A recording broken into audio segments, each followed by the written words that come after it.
Hello student, welcome back to geography class.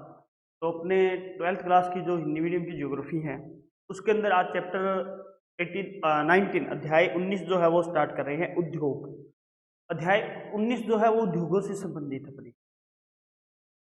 तो देखिए last अपने 18 जो अध्याय था वो कर रहे थे। तो अभी बोर्ड की कुछ स्पेसिफिक अपने जो है सिलेबस आया है पट का डिवाइड होकर। तो उसके अंदर जो 18 लेसन है उसको हटा दिया गया है। कृषि और रासायनिक जो अपने प्रकार हैं उसकी उसमें से संपूर्ण जो इकाई है उस इकाई को ट्रीट कर दिया गया। तो उसके बाद अपने जो है अध्याय जो 19 है विनिर्माण वाली जो इकाई है वो अपने पढ़ेंगे। उद्योग लेसन आता है। एंड उसके बाद में आपका जो है नियोजन एंड सतत विकास वाली जो यूनिट है उस यूनिट को भी डिलीट कर दिया गया है। तो आज जो है अपने अध्याय 19 जो है वो पढ़ेंगे, उद्योग जो है इससे रिलेटेड। तो देखिए अपने उद्योगों से बात करें तो भारत में औद्योगिक विकास की बात करेंगे। सबसे पहले भी भारत में औद्योगिक विकास जो है वो कैसे हुआ या किस प्रकार से हुआ भारत में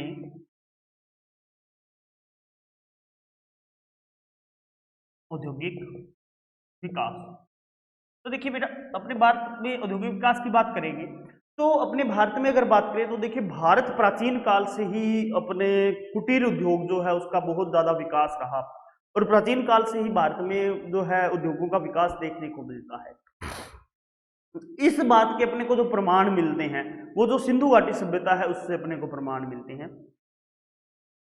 सिंधु घाटी सभ्यता का जो कालखंड था, इस कालखंड में भारत में जो बने हुए सूती कपड़े थे या कांसे के जो बर्तन थे उन सबको अपने जो बनाए जाते थे उनका व्यापार किया जाता था। 18वीं शताब्दी तक यानी 18वीं शताब्दी तक भारत की बात करें तो 18वीं शताब्दी तक भारत जो है वो अपने जलयान निर्माण में अग्रणी था। जलयान निर्माण में, तो जलयान निर्माण में ये अग्रणी जो था अपने देश के रूप में अपने जाना जाता था। इसके अलावा भारत के अंदर अगर बात करें तो भारत में उत्तम प्रकार के आभूषण, धातु के बर्तन, सजावट, वैभव सदृश सामग्री जो है वो यहाँ पर बनती थी और वो बनकर अन्य देशों के अंदर उसका क्या है वितरण किया जाता था और उस वितरण करने की वजह से अन्य देशों से हमारे देश को जो है सोना प्राप्त होता था। तो इसलिए भारत को प्राचीन समय में सोने की चिड़िया कहा जाता। फिर क्या हुआ, ब्रिटिश काल आया और ब्रिटिश काल के अंदर अंग्रेजों ने शोषणपूर्ण नीति अपनाई और उस शोषणपूर्ण नीति के कारण और जो औद्योगिक क्रांति हुई उस औद्योगिक क्रांति के विकास के कारण भारतीय जो हस्तकला सिलाई थी वो चौपट हो गई, उनको चौपट कर दिया गया। भारत का कच्चा माल जो है उसको भेजने की मंडी व तैयार माल का बाजार बनकर सिर्फ भारत जो है वो रह गया। यानी भारत से सिर्फ कच्चा माल लेके जाते थे और बना हुआ माल लाकर भारत में बेचते थे। तो इस प्रकार से ये जो है इस प्रकार से बना रह गया। ब्रिटिश जो काल था, इस ब्रिटिश काल में भी जो है दो प्रकार के उद्योग थे उनको प्रोत्साहित किया गया या उनको प्रोत्साहन मिला। एक तो भारतीय बाजार की मांग पूर्ति के लिए ब्रिटेन के उद्योग जो है वो पूर्ति नहीं कर पा रहे थे, इसलिए यहाँ पर सूती वस्त्र उद्योग, ऊनी वस्त्र, सीमेंट वस्त्र उद्योग जो है इनका उपयोग हुआ। एंड सेकंड जो हुआ, कच्चा माल जो है वो ब्रिटेन ले जाना लाभकारी नहीं था यानी महंगा पड़ रहा था। तो कुछ उद्योगों का जैसे चीनी उद्योग है, जूट उद्योग है, तो उसकी वजह से जो है यहाँ पर इस प्रकार के जो उद्योग है इनका यहाँ पर विकास हुआ। भारत में लोहे की अपने बात करेंगे उद्योग के विकास की तो भारत में देखिए लोहा उद्योग जो इस्पात उद्योग है उसकी बात करेंगे तो भारत में लोहा इस्पात उद्योग जो है, लोहा इस्पात उद्योग, लोहा इस्पात उद्योग, तो भारत के अंदर लोहा इस्पात उद्योग जो है इसके लिए जो पहला जो अपने संयंत्र लगाया गया वो लगाया गया था अपने तमिलनाडु का अकार्ड जिला था जो था उसमें, तमिलनाडु के अकार्ड जिले में, नाडु के अकार्ड जिले में सबसे पहला प्रयास किया गया अकार्ड जिले में 1789 में, 1789 में जो है प्रयास किया गया लोहा इस्पात उद्योग का। और ये जो उद्योग का प्रयास किया गया तमिलनाडु के अकार्ड में ये रहा असफल, असफल रहा। इसके बाद में 1872 में कुल्टी के बर्नपुर में, यानी 1872 में कुल्टी में बर्नपुर के नजदीक इस्पात संयंत्र लगाया गया, लोहा इस्पात संयंत्र जो है वो लगाया गया, उसका जो प्रयास किया गया। और ये जो प्रयास किया गया 1872 में, ये रहा सफल रहा, जो आज भी कार्यरत है। बर्नपुर है, बर्नर नहीं है, बर्नपुर, ठीक है। 1872 कुल्टी में बर्नपुर में एक सफल प्रयास किया गया जो आज भी कार्यरत है। इसके बाद जैसे अगर बात करें एल्यूमिनियम उद्योग की, तो एल्यूमिनियम उद्योग जो है वो 1837 में, एल्यूमिनियम उद्योग, एल्यूमिनियम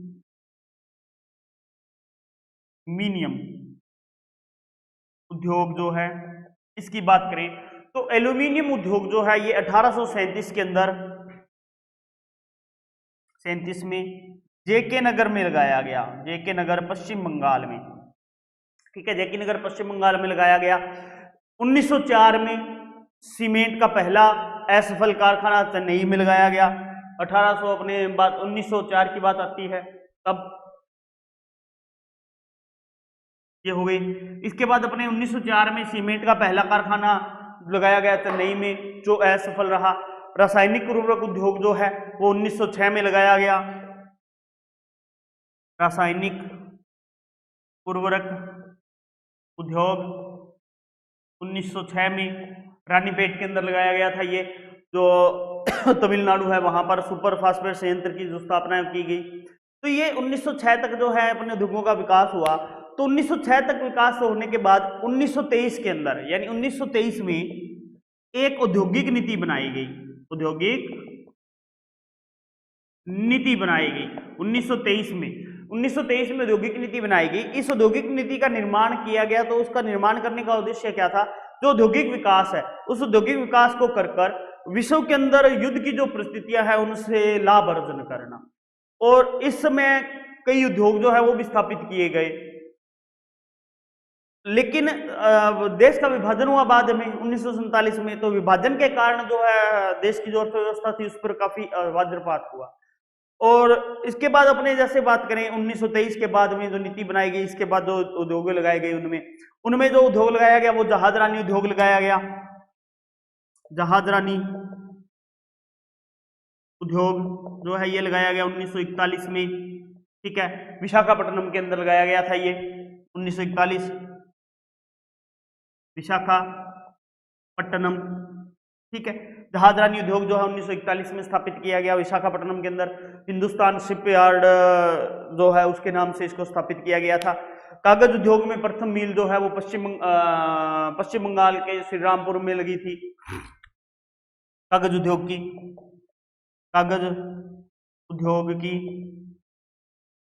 प्रथम मिल पश्चिम बंगाल में श्रीरामपुर के अंदर ये लगी थी, ठीक है, जो असफल थी।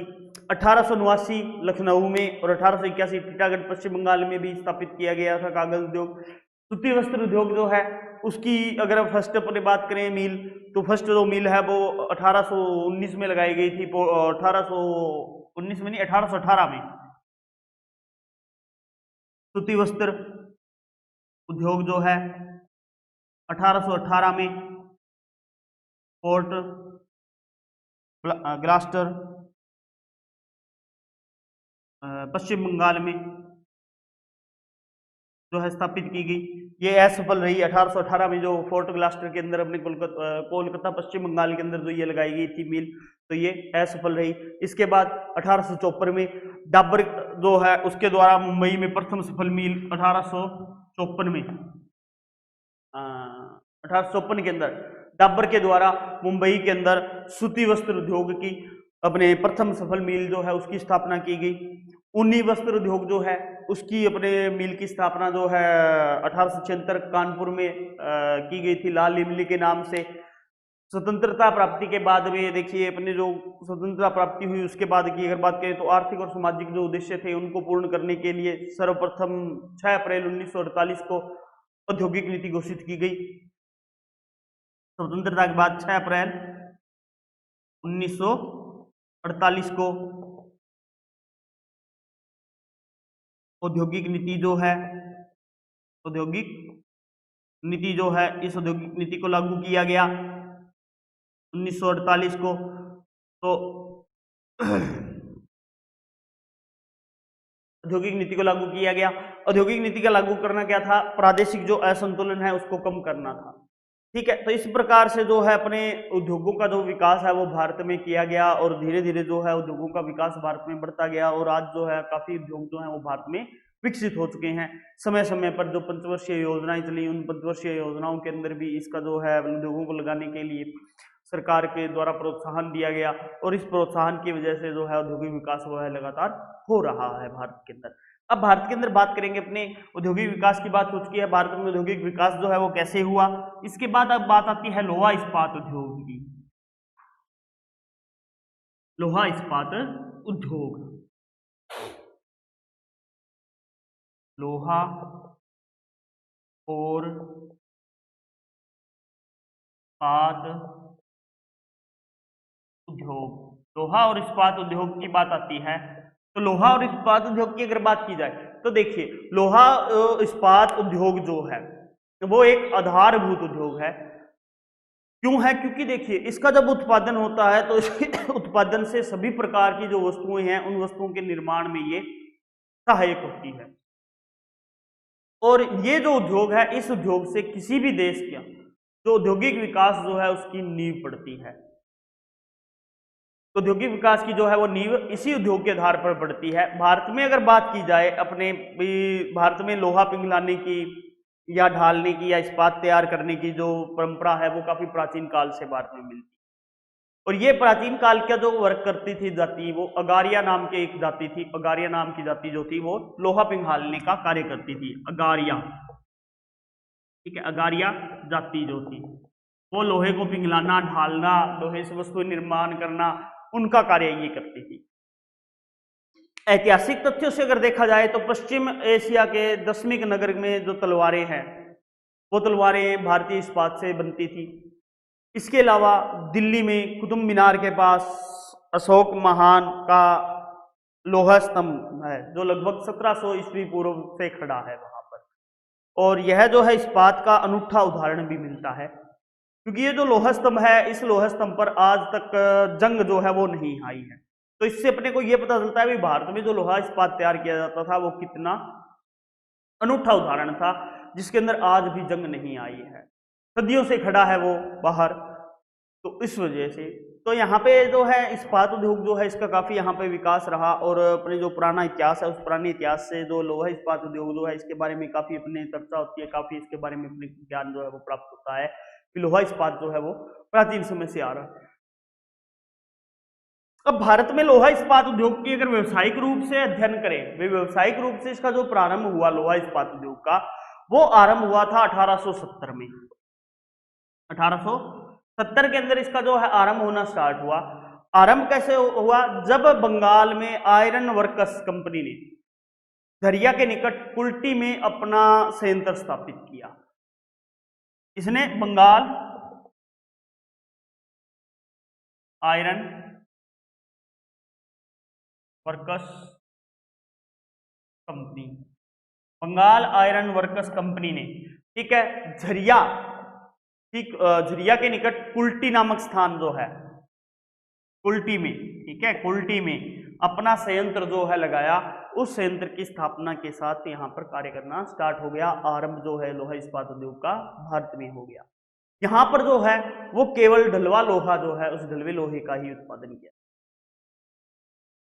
भारत में आधुनिक जो लोहा इस्पात उद्योग जो है उसकी अगर परंपरा की बात करें कि भारत में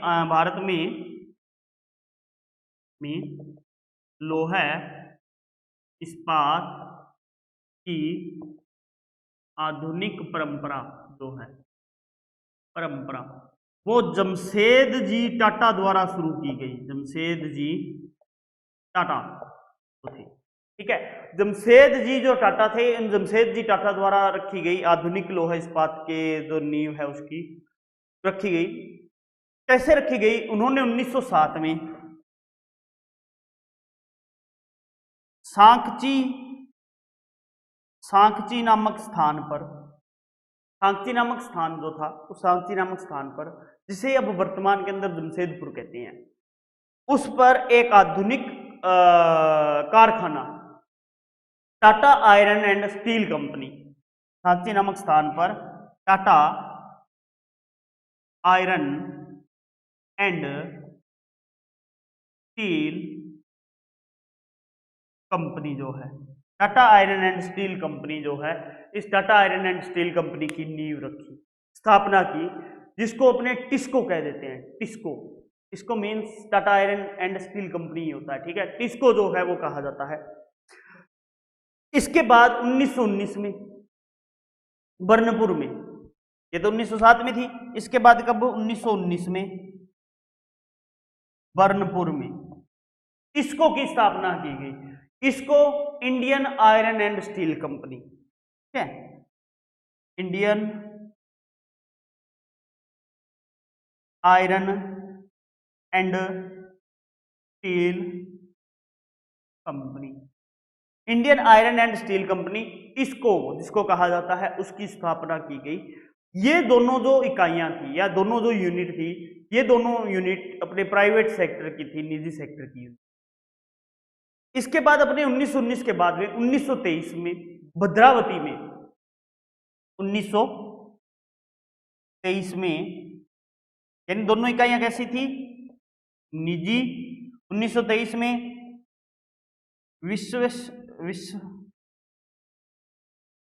विश्वेश्वरैया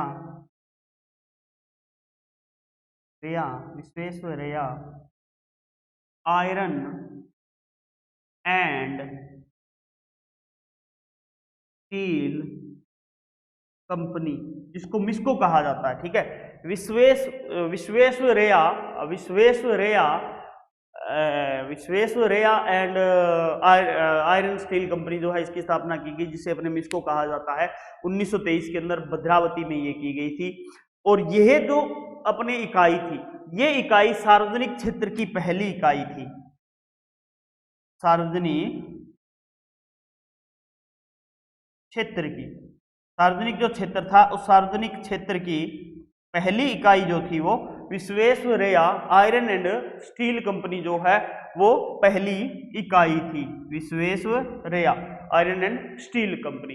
तो 1923 के अंदर ये की गई। इसके बाद देखिए भिलाई छत्तीसगढ़ में जो है, अपने जो सोवियत संघ है उसके सहयोग से, दुर्गापुर पश्चिम बंगाल के अंदर ब्रिटेन के सहयोग से, और राउरकेला जो उड़ीसा में है, पश्चिम जो जर्मनी है, उस जर्मनी के सहयोग से वहां पर भी कुछ इकाइयां जो है उनकी स्थापना की गई। 1936 में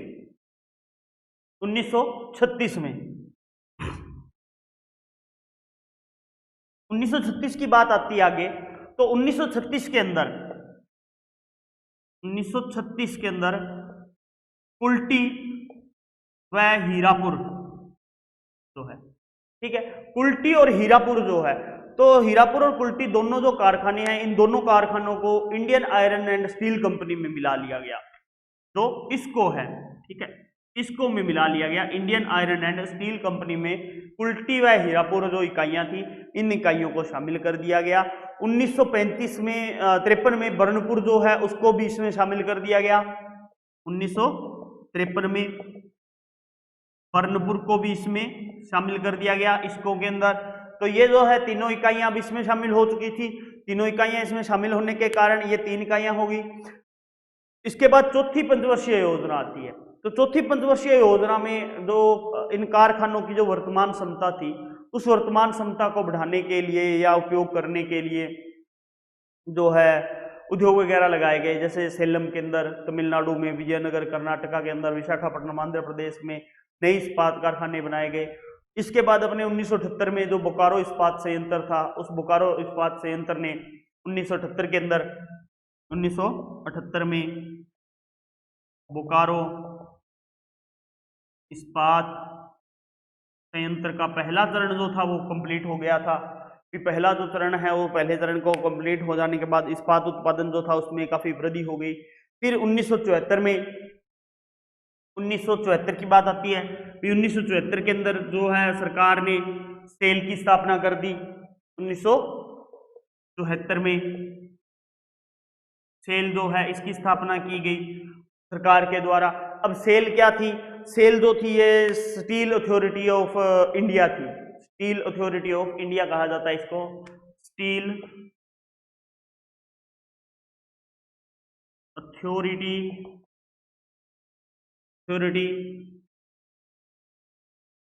ऑफ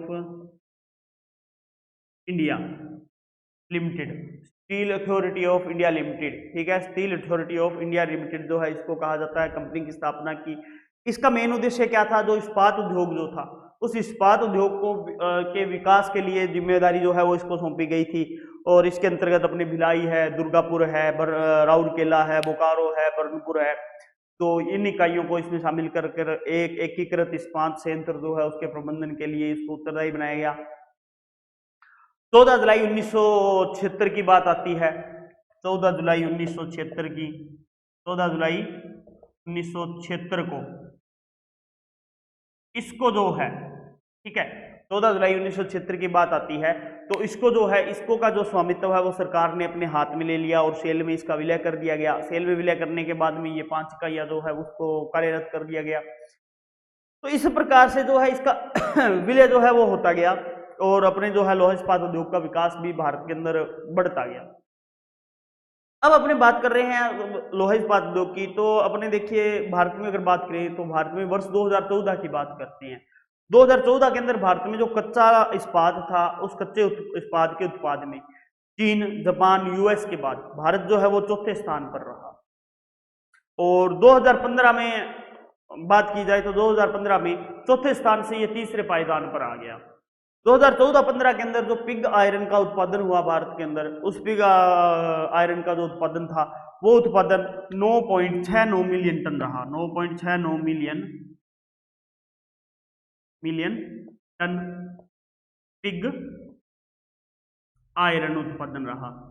पिग आयरन का जो उत्पादन है वो 9.69 मिलियन टन रहा भारत के अंदर। स्पाद आयरन जो है उसका 20.38 मिलियन टन रहा, स्पोज आयरन जो है इसका उत्पादन, स्पोज आयरन जो है वो 20.38 मिलियन जो है उत्पादन भारत ने किया।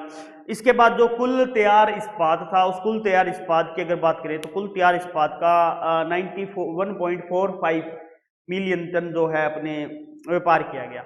2014-15 के अंदर अगर भारत की बात करें तो 9.32 मिलियन तो इसने टन जो लोहा इस्पात जो तैयार था वो आयात किया और 5.59 मिलियन टन जो है उसका भारत ने निर्यात किया। तो इसके बाद आता है उद्योगों का स्थानीयकरण। उद्योगों का स्थानीयकरण यानी लोहा इस्पात उद्योग जो है इसके उद्योगों का स्थानीयकरण क्या है? उद्योग का स्थानीयकरण कहाँ है? उद्योग का स्थानीयकरण, देखिए उद्योग का जो स्थानीयकरण है इसको मुख्य रूप से इसका जो कच्चा माल प्राप्ति का जो क्षेत्र है उस कच्चे माल प्राप्ति के क्षेत्र द्वारा जो है ये उद्योग जो है वो अपने प्रभावित होता है। ये कच्चा माल जो अपने प्राप्त हो रहा है उस कच्चे माल के कारण। तो अब कच्चा माल जो है उसकी अगर बात की जाए तो देखिए इसमें प्रयुक्त होने वाला जो कच्चा माल है वो कोयला है, लोहा एसक है, चूना पत्थर है, मैगजीन है, ठीक है। तो ये जो चीजें हैं इनके ऊपर ये स्थापित करता है। अगर अपने देखें इसको जो कच्चा माल है इसको ज्यादा दूर तक ले जाना ठीक नहीं रहता और अधिकांशतः जो लोहा इस्पात उद्योग जो है वो कच्चे माल के प्राप्ति स्थान पर ही लगाए गए हैं। अब अपने यहाँ बात करें भी 1 टन अगर कच्चा लोहा तैयार करना हो, 1 टन अगर कच्चा लोहा तैयार करना हो, 1 टन कच्चा इस्पात, 1 टन अगर कच्चा इस्पात तैयार करना हो तो उसके लिए अपने को 1.5 टन लोहा अयस्क चाहिए। 1.5 टन तो उसका लोहा अयस्क होना चाहिए। 1.4 टन कोयला, 4 टन कोयला, इतना इसको कोयले की जरूरत पड़ती है। 0.3 टन चूने का पत्थर, 3 टन चूने का पत्थर चाहिए इसको तैयार करने के लिए। इसके अलावा अपने 0.1 टन मैग्नीज, 0.1 टन डोलामाइट जो है इसकी आवश्यकता पड़ती है। तो इसलिए इसको जो है अपने तैयार किया जाता है। ज़्यादातर जो है वो समीप ही तैयार किया जाता है। क्यों किया जाता है? क्योंकि देखिए अपने सस्ता परिवहन है, पूंजी है, श्रमिक है, बाजार की मांग वगैरह जो है, ये सारी इसके जो स्थानीयकरण है उसको अपने स्थापित करते हैं। भारत में अगर बात की जाए तो जो उद्योग है अपने स्थापित किया गया है, तो इसको 4 भिन्न परिस्थितियों वाले क्षेत्रों में स्थापित किया गया। एक तो जो कोयला क्षेत्रों के निकट, कोयला क्षेत्रों के निकट जो है वहां पर स्थापित किया गया। कोयला क्षेत्र जैसे अपने बर्नपुर, हीरापुर, कुल्टी जो उद्योग है वो कोयला क्षेत्रों के पास में ही स्थापित किए गए हैं। इसके बाद आता है लोहा ऐसे क्षेत्रों के निकट, जैसे अपने भिलाई है, राउरकेला, भद्रावती, सेलम, ठीक है, ये जो उद्योग है ये अपने लोहा क्षेत्रों के पास में ही स्थापित किए गए हैं। एंड इसके बाद आता है जैसे कोयला और लोहा ऐसक के साथ, यानी जहाँ पे कोयला भी मिलता है, लोहा ऐसक भी मिलता है, जैसे टाटा इस्पात कारखाना है। इसके बाद आता है जैसे तटीय क्षेत्र है, व्यापार की सुविधा वाला, जैसे विशाखापट्टनम है आंध्र प्रदेश के अंदर, तो वो तटीय व्यवस्था के लिए या तटीय सुविधा के लिए जो है वो वहां पर व्यवस्थित किया गया है। तो इस प्रकार से जो है उद्योगों का विकास किया गया है। तो ये अपने जो लोहा इस्पात का उद्योग का विकास हुआ, या लोहा भारत में औद्योगिक जो विकास हुआ, उस सब के बारे में जो है अपने पढ़ लिया है भाई, लोहा इस्पात उद्योग का विकास कैसे हुआ, उसका स्थानीयकरण कैसे हुआ। नेक्स्ट जो क्लास आएगी उसके अंदर अपने इसके जो अलग अलग टाइप के जो लोहा इस्पात के उद्योग के कारखाने हैं उनके बारे में अपनी डिटेल से स्टडी करेंगे। आज के लिए इतना ही, धन्यवाद।